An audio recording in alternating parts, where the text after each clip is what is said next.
Okay, welcome back. सो यहाँ से सबसे पहले मैं इसकी फंक्शनैलिटी को परफॉर्म कर लेता हूँ कि इसको हम किस तरह से टैकल कर सकते हैं। मैं यहाँ पे वापस जाता हूँ इसके फॉर्म में, यहाँ पे मैं प्रोजेक्ट को स्टॉप करता हूँ। मैं इस व्यू डाटा को यूज़ कर सकता हूँ। व्यू डाटा को हम मोस्टली टाइटल के लिए यूज़ करते हैं, व्यू डाटा डॉट टाइटल, और यहाँ पे मैं इसके मॉडल को यूज़ कर सकता हूँ। Model dot product I D greater than 0 है,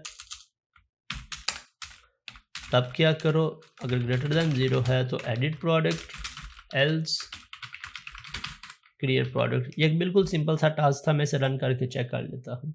प्रोडक्ट क्रिएट प्रोडक्ट, वापस जाता हूँ एडिट, और यहाँ पे एडिट प्रोडक्ट। नेक्स्ट हमारे पास क्या इशू आ रहा था कि जब हम एडिट करते थे तब भी प्रोडक्ट ऐड हो रही थी, क्रिएट करने पे तब भी प्रोडक्ट ऐड हो रही थी। तो उसका सिंपल सोल्यूशन हमारे पास क्या है कि यहाँ पे अगर हम नोट करें तो हम प्रोडक्ट आईडी को पास नहीं करवा रहे। एडिट करने के लिए बहुत ज़रूरी है कि हमारी प्रोडक्ट आईडी पास हो रही हो। अगर तो हमारे पास प्राइमरी की पास नहीं हो रही तब मेरा ये रिकॉर्ड ऐड होगा न्यू, ना कि अपडेट होगा। अब मैं इसे रन करके चेक करता हूँ। प्रोडक्ट, ओके, मैं इसे एडिट करता हूँ और टू सबमिट, और ये मेरे पास प्रोडक्ट 2 आ गया। मैं एक न्यू रिकॉर्ड ऐड करवाता हूँ, प्रोडक्ट 320, और यहाँ से कैटेगरी 1 सबमिट। ये मेरे पास न्यू रिकॉर्ड ऐड हो गया। अगर मैं एडिट करता हूँ, मैं इससे 3 न्यू कर देता हूँ, तो ये मेरे पास प्रोडक्ट 3 न्यू हो गया। मीन्स क्रिएट और एडिट अब एज एक्सपेक्टेड वर्क कर रहे हैं। और इसके अलावा यहाँ पे ये जो हेडर्स थे, टाइटल्स थे, ये भी हमारे एज एक्सपेक्टेड वर्क कर रहे हैं। अब इसी में मैं डिलीट की फंक्शनैलिटी को परफॉर्म कर लेता हूँ। डिलीट के लिए मैं सिंपल यहाँ पे आके इसका कोड कॉपी करता हूँ, प्रोडक्ट में आ जाता हूँ, और ये मेरे पास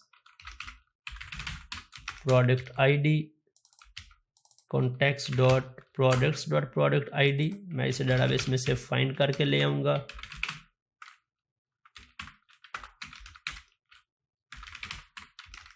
और इस प्रोडक्ट को मैं डेटाबेस में से डिलीट करवा देता हूँ।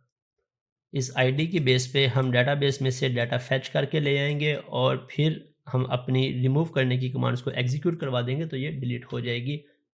अब अगर मैं इसके इंडेक्स में जाता हूँ तो इंडेक्स में जाने के बाद मेरी फंक्शनैलिटी ऑलरेडी इंप्लीमेंटेड है। जो हमने कैटेगरी में परफॉर्म किया था वही सेम सिनेरियो हमने यहाँ पे परफॉर्म कर लिया। ASP controller product ASP action delete, और यहाँ से प्रोडक्ट आईडी में पास करवा रहा हूँ, और ऑन क्लिक पे कंफर्मेशन हम डिस्प्ले करवा रहे हैं कि यूज़र से पूछ ले, are you sure you want to confirm you want to delete this record.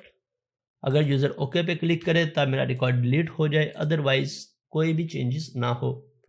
Product delete, are you sure you want to delete, cancel, again delete.